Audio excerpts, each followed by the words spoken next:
break it on down. I'm coming to town, I'm snatch up the crown. I'ma beat that bitch. I'ma teach that bitch. Hey, what's up, RuPaul's Drag Race? I'm LilaStarChicago. I'm 31 years old, and bitch, I'm from Chicago. How you dancing? In flats? Is the same bitch to be turned up on a Saturday night and show up on time to church on Sunday morning with her mom and sisters.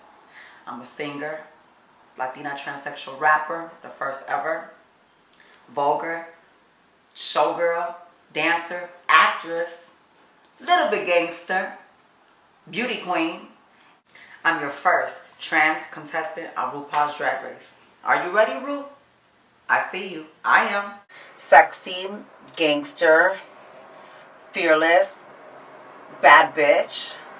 One of those people that are like shy and composed and super to themselves, but on stage come alive and are fearless. It's a melting pot of races and styles of drag that come together in one room and kind of like turn into a kiki. You have hard queens, messy queens, bald queens, tall queens, short queens, fat queens, all that. And then you have me that's really the body beautiful and the gangster one of them all, that kind of have, to me, all those things that those other girls have into one.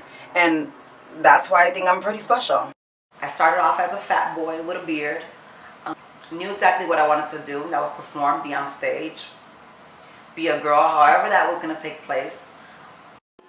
Through hurt, pain, all sorts of stuff that's molded me into the strong being that I am. I'm comfortable in my own skin, as soft as it is. It didn't always start off that way. Winning Miss Latina Continental, winning first runner-up in Miss Trans USA, being the face of the year as Mother Escada in the ballroom scene, and most importantly, releasing my first music video in the hip-hop scene this past year.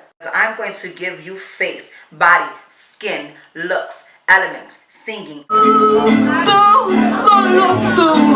acting, dancing, voguing, rapping. Life ain't fair, you wanna eat me, kiss me, pull my hair, you wanna eat her pussy all night, tryna be, she's a beauty with a booty, but trust she beats.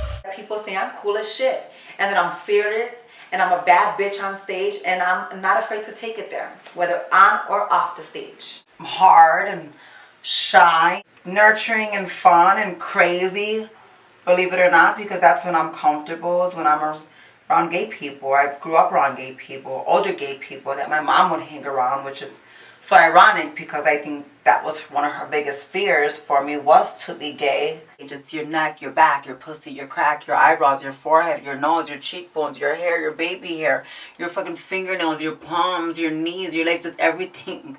Drag is everything. It's the way to feel glamorous even if you have no money in your purse.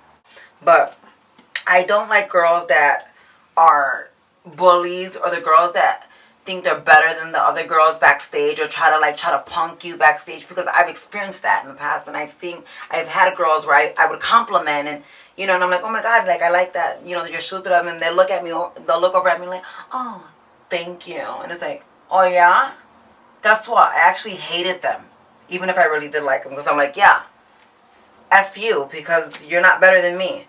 You're doing exactly what I'm doing, and we're getting the same old nasty $40 for this gig. Started off in the Latin clubs, like backstage combing bitches' hairs, like nasty ones you would know, Jade, Naisha Lopez, Gia Gunn, Monica Beverly Hills, and then of course it just went from there, and I moved up to the prestigious clubs, and actually any club in Boys Town. In the course of 10 years of me performing, after losing weight and kind of figuring out who I was, I decided to transition, but drag was always there, and it was a way for me to be able to let it loose and let it out, and you know, kind of explore my creativity and showcase it on stage. Anything that I even felt was going to be too girly, I wouldn't do it, you know? So I spent a lot of time alone, and I became depressed, and of course wanted to die. And then my dad was in and out of jail, so he wasn't really around a lot. My mom was dating this guy. She married him. I hated him because he would call me, you know, fag, and then one time I overheard him saying he wanted to send me away. So once again, I was forced to act masculine, which was the most hardest thing ever, because it was such a struggle, because I don't even know how, but I would fake it. All I had was like my dad that was the most supportive, but he was in and out of jail. And then when I started to major in cosmetology, when that was finally allowing me to do hair and kind of show that it just wasn't a hobby, that I could make a living out of it, is when I received a phone call that my dad had passed. And then I just dropped out and started to do more drag, and then that became a struggle because it's like I wasn't pretty enough, I wasn't skinny enough, I'm just stuffed. So it's like, once again, I'm fucked. That's when I was like, you know what, I'm tired of it. And I reached to my music once again and started to write and started to listen to a lot of Little Kim and Tupac, and that's why I kind of see them as my saviors, because it allowed me to like feel powerful and feel like, okay, you know what, I'm a bad bitch even if I'm not a girl. A lot of people that follow me, men, women, children, daddies, trade, old people, young people, trans, pageant world, the hip-hop community, the closet cases, all the in-between. Drag means to me is everything. It's the way I express myself creatively and the way I make my living and how I come out of my shell when I finally put on makeup. I go on stage and I interact with the people. Literally starting from backstage, when I'm downstairs with the girls, my posture is different, my confidence is different. I become a bad bitch, I become more witty, I become more shady, but in a fun way. I just become alive. And even for that moment, whatever I'm going through, whether I'm sad or depressed or just doubting myself, as soon as I put on the hair and makeup, and as soon as I hear my song playing, and I go and they're calling me, and I go on stage, I become a different girl. It's like I own everyone. I own everything. Actually takes a little while, maybe a couple of hours, because I like to take my beat there. I definitely pay attention to detail, so I focus from head to toe. Well, I didn't get this by being a punk or being sweet and being passive. I actually got this because I work hard and I had to step on certain people and be really competitive to get this. Miss Latina Continental, I'm your reigning, and to be Miss Trans USA's first runner-up. Coming from the boss scene, you know how it is. Well, RuPaul knows how it is. And I was a fat boy, and I got to be the mother of Chicago chapter's house. And it's cutthroat in that scene. So I had to be able to be sweet, be myself, you know, not be a punk, show that I'm gangster, and be fierce at the same time. I'm the mother. LilaStarChicago. Nobody does what I do. I'm going there to play no games and show you exactly how drag is done and not rely on that body or nothing else. I'm not relying on a thing. I ain't never scared. I'm gangster, I told you. Just a whole bunch of me, which is singing, acting, drag, body, skin, face, hair, fashion, style, design on a dime. I'm there to gag you. I'm going to come with the hair, the makeup, the nails, the body, the stones, the feathers, the hair, the lace fronts, the makeup, the nose, the brushes, the lashes, all of it. Drag. I'm going there to bring it to you. You want it? You hungry? I've been doing this 10 plus years and I am ready. Are you ready? Because I am history in the making. There's no one like me. Honestly, I sit in my bed sometimes and I watch a show and I gag because I'm like, please, I need to be up there. I am RuPaul's Drag Race. So don't waste any more time casting these basic drag princesses when you can have the ultimate queen. Not only is my skin soft and beautiful, but it's also thick. And it's been years in the making. I have a story to tell that's never been heard. Going from a little fat boy to a drag performer to an all-around artist and making all that into one beautiful soul is what's prepared me to be your next drag superstar. What I like to call it my she already had hers look. Just pink Barbie, classic look, ratchet. Head to toe, this was all hand sewn by me with the stones, the appliques. My lady boy costume. Made this all by hand, stoned it by hand. Made this hairpiece by hand. Made these chopsticks by hand. So this is my ringleader, black and gold, all sweet. Made by me, hand sewn. This is my executive realness look that I call Little Red Rider. Made by me. I made these gloves by hand, and you know, I would imagine this is what Little Kim would wear to her wedding. So this is my Four Non Blondes look that I wear when I do like EDM events and when I'm looking for my girlfriend Molly. Please tell me that you've seen her. This is my pop star look, Beyonce, Ariana, Rihanna, all mixed in one.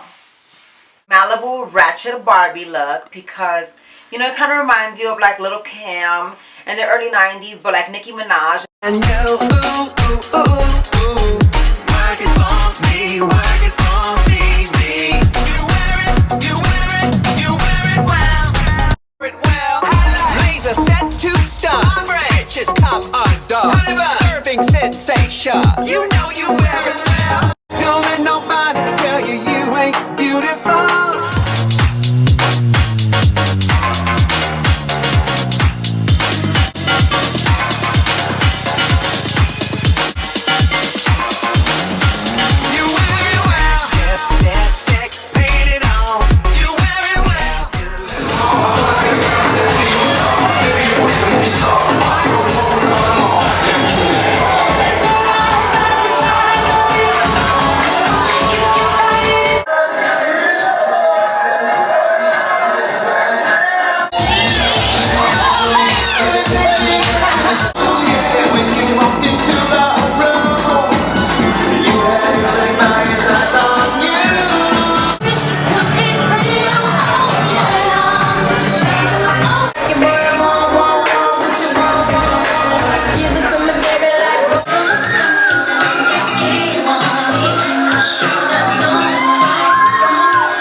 What's good? Since I'm poor, I just look rich and I'm a cheap queen, I actually went to Target and got these bags for 60 cents each, and I plan to do my look like this. It's super high fashion. I love red. I think red is dominant and feminine, and I think it's flirty and kind of cool, and it's made out of Target bags. So how cool is that? And this is my 60-cent outfit, giving you trans Target equality realness. Of course, she's fashion. I hand sewed everything, along with the earrings and the clutch to go with it, and the matching bracelet, because of course I need for head to toe look. And she's not only a look, she's also a statement. Charles, what are you doing here? I came to bring you back to Chicago with me, where you belong. Oh, you're feeling like pussy? Feeling like cunt? I'm a rapper now, baby. And you're just hating because you're hard boots. If you can't love yourself, how in the hell are you going to love someone else? Oh, you're thirsty? Well, then have a drink on me. I see now Lila's dead. Sissy killed her. So goodbye. Goodbye forever.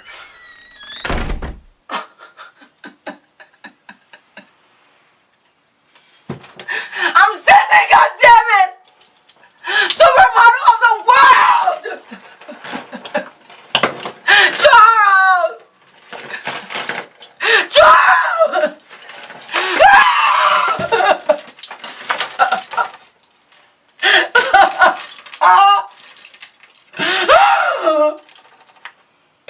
Paul, I'm exactly what you need. So just down my line any day, anytime. I've been waiting by the phone so I can show you that it's on. Come on, boo. So I can show you she's going to make it do what it do, baby. So you can follow me on all social networks, Twitter, Instagram, Facebook, LilaStarChicago, LilaStar Entertainment. And just in case you feel the need, hashtag first Latina transsexual rapper. There's more where that came from. Your face dressed like me, come through like an imposter. Call me Lila Gaga, and you're my little monster. queen goddess, 5 feet tall. Across the board, I give my 10s, and I was born to win.